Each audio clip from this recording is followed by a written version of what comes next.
नमस्कार, आप सभी का स्वागत है स्टार सिटी न्यूज़ में। मैं इस वक्त दिल्ली के मादीपुर विधानसभा पश्चिमी दिल्ली ज़िले में मौजूद हूँ। साथ ही हमारे सत्यनारायण जी हैं और कपिल मुनि और रोहित मुनि जी हैं, जो कि भारतीय जनता पार्टी से हैं, काफ़ी लंबे समय से जुड़े हुए हैं और आज इनको पश्चिमी जिला से पूर्वांचल मोर्चा का उपाध्यक्ष बनाया है, सत्यनारायण जी और कपिल जी को। सबसे पहले स्वागत है सर आपका। नमस्कार सर, अभी नई टीम जो बनी है उमेश जी के नेतृत्व में, अभी आपको उपाध्यक्ष बनाया सर, कैसा लग रहा है आपको? बहुत अच्छा। आपको भी बनाया सर? हाँ, हमें भी बनाया गया है। मैं दूसरी बार उपाध्यक्ष बना हूँ जिले में। हाँ, तो मतलब पूर्वांचलों को लेकर सर आपने क्या क्या कदम उठाए, किस किस तरह की जैसे समस्या आती है पूर्वांचलों को लेकर? सर, पूर्वांचल के लिए समस्या तो है, लेकिन मोदी जी जब से आए ना, पूर्वांचल की समस्या हल हुई है। हल हुई है? किस तरह की हल हुई है? बहुत सारा हल हुई है। बहुत सारा मोदी जी का जो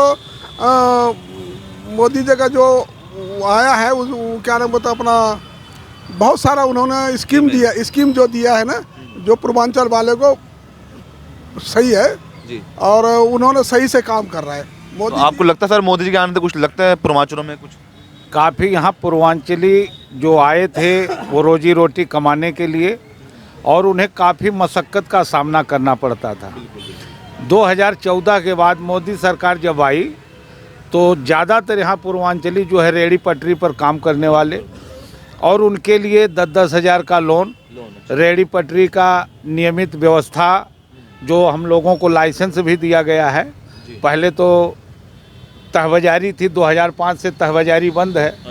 तो बाकी और सरकारों ने ऐसा कोई कदम नहीं उठाया, और उन्होंने जो है 50,000 तक रुपए का लोन भी है रेहड़ी पटरी वालों तक। तो ये काफ़ी चीज़ें जो है पूर्वांचलियों के लिए हल हुई हैं। सर, जैसे मजदूर लोग जो फैक्ट्री में काम करते हैं उनकी भी काफ़ी समस्या, उनकी भी काफ़ी दिक्कत आती है सर। उनकी समस्या ये हल हुई कि पहले जैसे एक जगह छूट जाती थी नौकरी, लेकिन पीएफ नंबर बदलना पड़ता था। उनके लिए सहूलियत हुई कि आपका पीएफ नंबर वही रहेगा, चाहे आप 10 जगह नौकरी करो, उसी नंबर में आपका पीएफ। तो वो धक्का खाने से वो मजदूर भी बचा, समझे ना। और नहीं तो पहले एक फैक्ट्री में जाओ, दूसरे से साइन कराओ, तीसरे से साइन कराओ। ये जो ये लाए दूसर वन नेशन राशन कार्ड, आप कहीं का राशन कार्ड हो, कहीं पर आप रह के जीवन यापन कर सकते हैं, आपको सरकारी राशन मिलेगा। ये तमाम चीज़ें जो है, और ख़ास करके जो मजदूर क्लास के लोग हैं, आपको बता दूं कि ज़्यादातर पूरे भारत में पूर्वांचली ही पाए जाते हैं। उत्तर प्रदेश और बिहार से ज़्यादा लोग पाए जाते हैं, क्योंकि यहाँ की जो सरकारें थी पहले, जो उन्होंने तो इस राज्य पर काम किया नहीं, चाहे जो भी रहा। तो इनको बाहर जाकर पलायन करके अपना जो है रोजी रोटी कमानी पड़ी थी। आज उत्तर प्रदेश में भी सरकार भारतीय जनता पार्टी की है, योगी जी के नेतृत्व में बहुत बढ़िया, क्योंकि मैं यूपी आजमगढ़ से हूँ। अच्छा। और बहुत बढ़िया काम उत्तर प्रदेश के अंदर हो रहा है। किस तरह का बदलाव देखते हैं आप? बहुत बढ़िया बदलाव, जो कभी था नहीं। सबसे पहले वहाँ पर गुंडागर्दी खत्म हुई। फैक्ट्री वाले वहाँ जाके राजी नहीं थे, लेकिन ये 6-7 सालों के अंदर जो सुशासन वहाँ स्थापित हुआ है, आज वहाँ बाहर से भी इंडस्ट्री लगने को तैयार हैं और आ रही हैं। और आप इसकी अपेक्षा अगर दिल्ली में देखें तो पूर्वांचलियों का आना कम हुआ है, क्योंकि इनको रोजी रोजगार गांव में मिला है। अच्छा, वही मिल गया उनको। क्योंकि रोड बन रहे हैं, सड़कें बन रही हैं, लोगों को दिहाड़ी तो मिल ही रही ना। वो दिहाड़ी यहाँ भी कमा रहे थे, वहाँ भी कमा रहे। शौचालयों का निर्माण हुआ, बिल्डिंगें बन रही हैं। दूसरी बात, योगी जी की सबसे बड़ी प्राथमिकता कि उन्होंने इस बार जो है इतने दिनों से जो नहीं हुआ, नगर पालिकाओं का निर्माण बहुत किया, जिससे कि नगर पालिका का निर्माण होने से क्षेत्र का विकास बढ़ जाता है, शहरीकरण ज़्यादा होता है। तो उत्तर प्रदेश के अंदर जो शासन व्यवस्था बहुत बेहतरीन है इस समय। तो आपका नाम क्या सर? मेरा नाम रोहित कुमार मुनि हुआ। सर, लोकसभा चुनाव को लेकर क्या लगता है, एनडीए वर्सेस केजरीवाल जी को लेकर क्या लग रहा है? जो भारत में कार्य चल रहा है सर, चौमुखी विकास की योजना जो माननीय प्रधानमंत्री मोदी सरकार में जो हो रहा है, इसमें कोई दो मत नहीं है कि तीसरी बार मोदी साहब का सरकार ना बने। क्या लगता है जो मोदी जी की योजना है, कितने लोगों को इससे लाभ मिला था आज? ये देश के जो अंतिम पायदान पे जो भी व्यक्ति खड़ा है ना, उन्हें भी है। हर व्यक्ति को लाभ मिल रहा है? हर व्यक्ति को मिल रहा है। अगर दिल्ली लेवल पे हम बात करें तो दिल्ली महानगर है, भारत की राजधानी है। यहाँ भी छोटे से छोटे लोगों को योजना मिल रहा है, ग्रामीण योजना है। मैं अगर आपको रोशनी दिलाना चाहूँगा कि प्रधानमंत्री का जो जन्म दिवस है उन्होंने उस मौके पर जो निकाला था प्रधानमंत्री विकास कौशल सम्मान योजना, उनके तहत 18 लोगों को लाभ मिलता है। ये छोटे पायदान पे खड़े हैं, मछली पालने वाला, दर्जी, धोबी, मालाकार, नाई, पारंपरिक गुड़िया, राजमिस्त्री, झाड़ू, मतलब तकरीबन मूर्ति बनाने वाला, खिलौना बनाने वाला, इन लोगों को तो इतने सालों से 75 सालों से नज़रअंदाज करते आया है। ये तो वो चाय वाला है जिन्होंने कि देखा है कि चाय में क्या, चाय से कैसे परिवार चलता है। इसलिए ऐसे तबके के लोगों पर भी इन प्रधानमंत्री का नेत्र पड़ा और आज ये छोटे से छोटे लोग कम से कम अपनी जीविका अब अच्छी तरह से चला पा रहे हैं। तो ये तो अब देखना ही नहीं है कि मोदी साहब को कहीं से और कुछ बहाना लाके बनाना है, वो बिना बोले उनको वोट देना है। सर मैं आपसे सवाल कर लेता हूँ, यहाँ की जो पश्चिमी दिल्ली लोकसभा है, सांसद है यहाँ के प्रवेश वर्मा जी, 10 साल आज हो चुके हैं, क्या क्या उपलब्धि है इस क्षेत्र के अंदर? उपलब्धि तो मोदी जी का है। बताइए ना सर, सांसद जी की उपलब्धि बताइए। सांसद की क्या बताऊं, लेकिन मोदी जी के वो उपलब्ध है, सांसद जी के वो उपलब्ध हम कुछ नहीं बता सकते। तो लगता है इस बार क्या लगता है 24 में आपको 7 सीटों पे क्या लग रहा है आपको? 7 सीट जीतेंगे। क्यों लग रहा है आपको सर? ये मोदी जी को जैसे जीतेंगे। मतलब मोदी जी के वैसे जीत रहे हैं? हाँ, मोदी जी के जैसे जीतेंगे। सांसद जी का जो रिकॉर्ड है सर, उसको लेके अगर बात करें, सांसद जी की है, लेकिन मोदी, देखिए सत्य बात यह है कि वोट जो है जनता वो मोदी के ही नाम पर दे रही है, समझे ना। जमीनी स्तर पे तो सांसद काम करेगा सर? सांसद कर रहे हैं, ऐसी बात नहीं, हमारे सांसद काम कर रहे हैं, इसमें बात नहीं। देखिए क्षेत्र बहुत बड़ा है, थोड़ा बहुत अगर कहीं रह जाता है, 100% तो कोई भी नहीं होता, लेकिन ये कभी हमने झांकाने का देखा नहीं आज तक परिवेश हमारे नहीं। देखिए हम बिल्कुल लास्ट छोर पर हैं, हमारा जो है ये अंतिम है, पंजाबी बाग और मादीपुरी अंतिम छोर पे है। मैं ये मानता हूँ कि बहुत कम आए हैं क्षेत्र में, कम आए होंगे और आए भी है कम है, ये पक्की बात है, लेकिन काम वो कर रहे हैं, इसमें भी दो राय नहीं है। काम बता दो सर, कुछ काम, क्या क्या काम? नहीं, उनके आने के बाद हमारे यहाँ कई काम हुए हैं, जैसे साहिब सिंह वर्मा स्टेडियम का शिलान्यास हुआ, उन्होंने लोकार्पण किया दिया क्षेत्र में, और भी कई छोटी छोटी जिमें लगी हैं, पार्कों में जिमें जिम लगी है, स्कूल का भी बात नहीं, उन्होंने काम किए हैं इसमें। हाँ, ऐसी बात नहीं। आज की राजनीति में कहने काफी परिवर्तन देखा जा रहा सर। झारखंड के आप देख लो, हेमंत सोरेन में आज ईडी छापा पड़ा, जिस तरह दिल्ली में देख रहे हैं मुख्यमंत्री जी भी, तो आज की राजनीति में आप किस तरह देखते हैं बदलाव? राजनीति में बहुत बड़ा बदलाव है, इसमें दो राय नहीं। हमने आप एक बात देख लीजिए, पहले नेताओं के ऊपर कार्रवाई नहीं होती थी, लेकिन अब नेताओं पर कार्रवाई हो रही है, तो ये बहुत बड़ा बदलाव है, और इसीलिए लोग मोदी जी को पसंद कर रहे हैं, समझे नहीं, ये सबसे बड़ा कारण है। तो कहीं ना कहीं विपक्षी पार्टी कहना कहीं ना कहीं गुंडाराज चल रहा है मोदी जी के आने से। उनके कहने से क्या होगा, उनको तो लगेगा ही, क्योंकि उन्होंने पहले गुंडाई करी ही है ना। अगर आप 100% सही हैं, मैं एक छोटी सी बात कर रहा हूँ, केजरीवाल जी को 4 सम्मन आ गए, नहीं जा रहे हैं, क्यों? आप तो ईमानदार बनकर आए थे ना, तो अगर आप ईमानदार हैं तो डर काहे का? हम तो एक बात कहते हैं, अगर हमने कुछ नहीं किया है तो इसका मतलब कि कहीं न कहीं कुछ तो है। जिस बात को लेकर आप डर रहे हैं, आप ईडी के सामने नहीं जा रहे हैं, तो जब ईडी अपना काम करेगी तो आप कहोगे कि केंद्र सरकार के इशारे पर कर रही। आखिर ईडी बनाई क्यों गई थी? ईडी का निर्माण क्यों हुआ? सीबीआई का निर्माण इन्वेस्टिगेशन के लिए तो हुआ था ना, जांच विभाग ही तो है। तो आप उसको एक दूसरे के ऊपर कैसे लाद सकते हैं कि वो फला करवा रहा हो फला? जब मोदी जी मुख्यमंत्री थे गुजरात के और एक कांग्रेस की सरकार थी, तो मोदी जी के ऊपर कितनी जांच हुई, और उन्होंने तो उसका सामना भी किया ईमानदारी के साथ। उन्होंने तो कभी नहीं कहा कि कांग्रेस हमारे खिलाफ जो है बदले की भावना से काम कर रही, उन्होंने तो सामना किया, बरी भी हुए। तो यह सब एक प्रोपेगेंडा है इनका, झूठ का। अगर आप सही हैं तो आपको जाना चाहिए, अगर आप ईमानदार हैं तो आप ईडी के सामने पेश होइए। केजरीवाल ने जब चुनाव से पहले, जब चुनाव हुआ तो इन्होंने जीता तो कहा मैंने कि ना तो गाड़ी लूँगा, बंगला लूँगा, ना कोई परिवार का मैं सहयोग करूँगा, लेकिन उन्होंने शीश महल बनवाए। झूठ के अलावा उनके झूठ को सच बनाना है तो केजरीवाल से सीखो। उनका पहला नारा पहला नारा था कि मैं कुछ नहीं लूंगा, गाड़ी बंगला कुछ नहीं लूंगा, हम आम आदमी की तरह रहूंगा। लेकिन आज उनके पास पूरी सुख सुविधा, ऐसे शीश महल बना लिए जहाँ की लोगों को जाना मुश्किल हो रहा है, मिलना मुश्किल होता है। उसके साथ जांच हो रही सर, जांच तो हो रही है, लेकिन जांच में होगा तब कहते हैं कि राजनीति वो है। भी राजनीति, वो भी तो कहते हैं राजनीति है।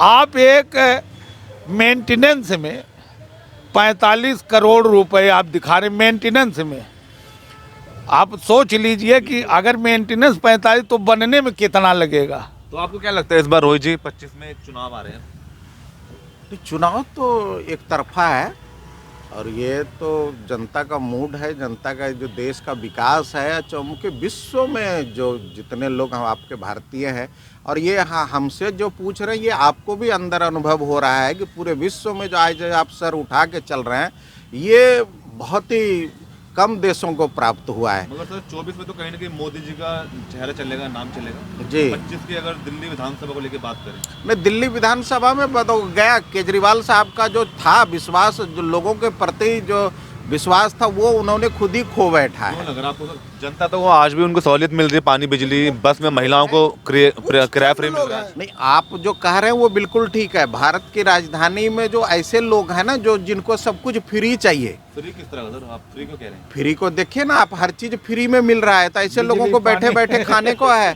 फ्री तो मतलब फ्री ही है। तो सरकार कुछ तो कुछ दे रही है, आम आदमी पार्टी, मोदी जी ने क्या दिया था? मतलब ये फ्री का फिर आ कहाँ से रहा है? मोदी जी ने क्या दिया जनता को ये बताइए ना। मोदी जी तो सबको स्वावलंबन बना रहा है कि स्वयं कमाओ स्वयं खाओ, सबको रोजगार दे रहा है, सबको पैसा दे रहा है। किसी को विकलांग तो मत बनाइए ना, हाथ पैर काट के आप भीख मांगिए, ये मत करिए। अभी आपने सुना होगा नेशनल न्यूज में कि एक देश में एक पागल आदमी खड़ा हुआ और उन्होंने ये कहा कि मैं जब चुनाव जीतूंगा तो देश में सारे फ्री का जितनी योजनाएं सब बंद कर दूंगा, और वो देश जीत गया। ऐसा क्यों? मेरे अभी मुंह पे नाम नहीं आ रहा है उस देश का, और वो व्यक्ति जीता है और राष्ट्रपति या प्रधानमंत्री बन गया है। क्यों? ऐसा क्यों? वो क्योंकि वहाँ की कुछ जनताओं को लगा कि नहीं भाई ये हमारा पैसा का दुरुपयोग हो रहा है, ये हम तो कमा के, कोई प्रधानमंत्री या मुख्यमंत्री अपने घर से तो देता नहीं है। इससे पहले केजरीवाल को कितने बस फ्री कर रखा था, वो मुख्यमंत्री बनने के बाद ही तो कर रहा है ना फ्री। तो वो तो हमारा ही पैसा हमारे ऊपर खर्च कर रहा है, किसी से ले रहा है अनावश्यक, किसी पे खर्च कर रहा है, और फिर उसी में बचा के पूरे देश में घूम रहा है। दिल्ली में आपको चुने हैं, दिल्ली का विकास करिए ना। श्रीमती शीला दीक्षित ने यहाँ रात दिन विकास के कार्य में डटे रहा। उनके विपक्ष में भी तो उस वक्त अटल बिहारी वाजपेयी जी खड़े थे, कहाँ कभी उन्होंने दोषारोपण नहीं करा। आप क्यों इस तरह का किसी पे लांछन लगा रहे हैं? आप काम तो कर नहीं रहे। तमिलनाडु जा रहे हैं तो मुंबई जा रहे हैं तो बंगाल जा रहे हैं, मीटिंग कर रहे हैं, पटना में जाके चाय पी रहे हैं, क्या मतलब है सर? मगर आज आम आदमी पार्टी कहीं ना कहीं संकल्प यात्रा कर रही है सर, बीजेपी कार्यालय के बाहर। नहीं, वो तो आपको करना होगा, मजबूरी है। पहले राम का विरोध किए कि मंदिर हम नहीं जाएंगे, आज आप दिल्ली सरकार ने भी निकाला है कि मैं बस से सभी को आपको दर्शन कराऊंगा। क्यों? क्योंकि अब आपके विरोध में दम नहीं रहा। जिसने निमंत्रण को ठुकराया अब सब चाह रहा है कि हम उस चरण धूलि को प्राप्त करें ताकि मेरा आगे बेड़ा पार हो।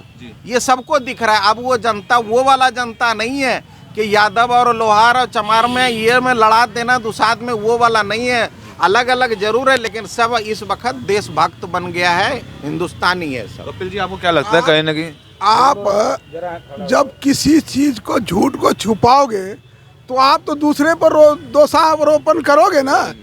जब आप में गलती है तो आप दूसरे को गलत कहोगे, अपने ऊपर देखो नहीं कि हम कितने गलत है। गलत जब आप कर रहे हो तो आप गलत कर रहे हो, दूसरे को गलत बना रहे हो, गलत को बोल रहे हो। तो आप जैसे अब इन्होंने घोटाला किया, शराब घोटाला किया, अब उसको बचने के लिए केजरीवाल ने अपने बीजेपी के दफ्तर पे धरना प्रदर्शन कर लिया, अपने झूठ को छुपाने के लिए, और कुछ भी नहीं है। अपना झूठ छुपाने के लिए सारा ठीक रहा। मोदी कभी मोदी कहता कि चौथी पास प्रधानमंत्री है, कभी कहता कुछ है, कभी कहता कुछ है। मतलब एक को बेइज्जती करने के लिए अलावा कुछ नहीं है इसके पास। आपको क्या लगता है कपिल जी, जैसे बीजेपी कहीं ना कहीं धर्म का मुद्दा लेकर चल रही है इस समय चुनाव में, ये कहीं ना कहीं विपक्षी पार्टियों का कहना है, क्या लग रहा है? देखिए, राजनीति में धर्म बहुत जरूरी है। अगर राजनीति में धर्म नहीं होगा तो आदमी को अपने कर्तव्यों का एहसास ही नहीं होगा। कर्तव्य का ही दूसरा नाम धर्म है, या धर्म का दूसरा नाम। अगर आप अपने कर्तव्य को नहीं जानेंगे तो धर्म निभा ही नहीं पाएंगे। सर विकास का मुद्दा बात करें ना, विकास मैं इसी बात पे आ रहा हूँ। मोदी जी धर्म, ये लोग भले कुछ कहें, वो धर्म के आधार पर ही कर्तव्यों का निर्वाह कर रहे हैं। और अगर आप बता दीजिए कि जितने मोदी जी की योजनाएं आई, उन्होंने अगर शौचालय दिया तो धर्म के आधार पर तो नहीं दिया। ये तो नहीं कि हिंदुओं को दिया, मुसलमानों को नहीं दिया, ईसाइयों को नहीं दिया, सबको उस योजना का लाभ सबको दिया। आप देहातों में घूम घूम के देख लीजिए। तो मुझे नहीं लगता, और मैं समझता हूँ कि यह पूरी बात देश की पूरी जनता, एक एक व्यक्ति समझता है। क्योंकि अगर वो धर्म आधारित, जाति आधारित राजनीति होती, मैं आपको एक बात और बता दूं कि 2014 के बाद क्षेत्रीय दलों का लोप हो गया।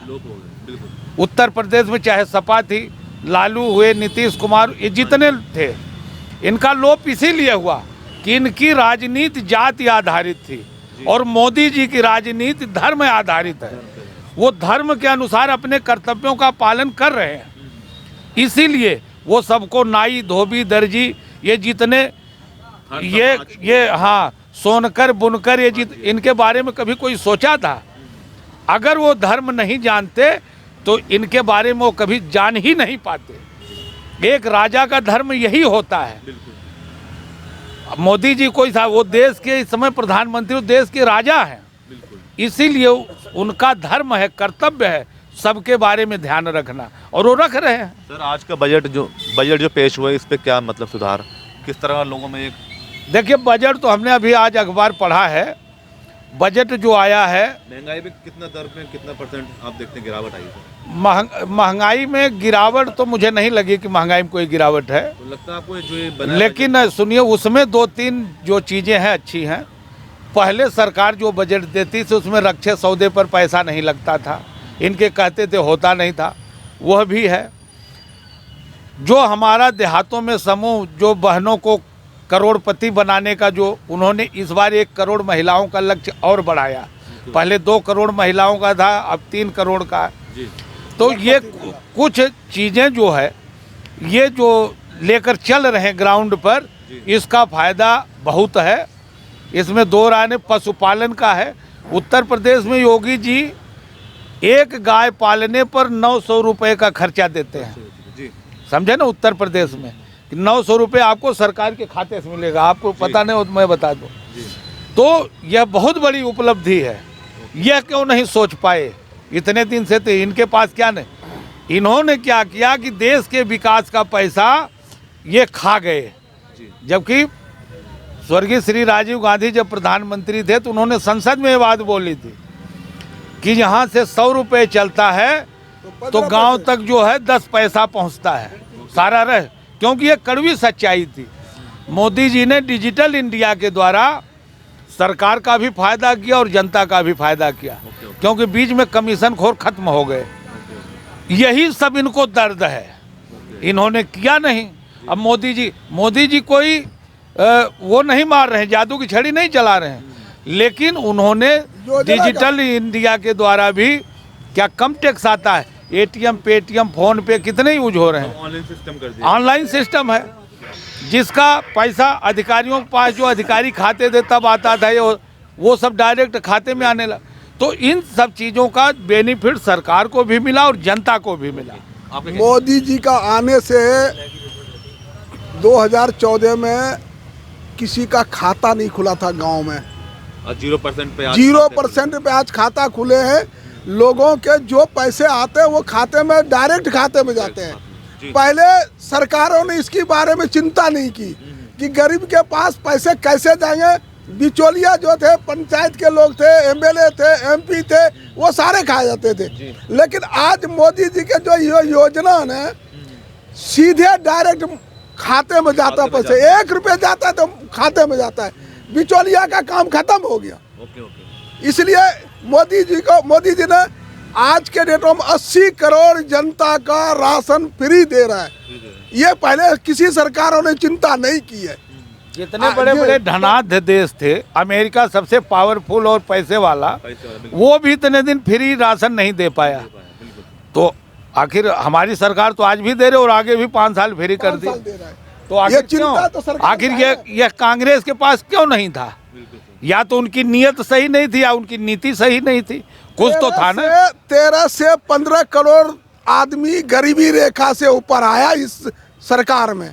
मोदी जी के सरकार में 13 से 15 करोड़ आदमी गरीबी रेखा से ऊपर आया। ये कभी ऐसा नहीं होता था, गरीबी होता जाता रहता था। अब इस टाइम 13 से 15 करोड़ आदमी गरीबी रेखा से ऊपर आया।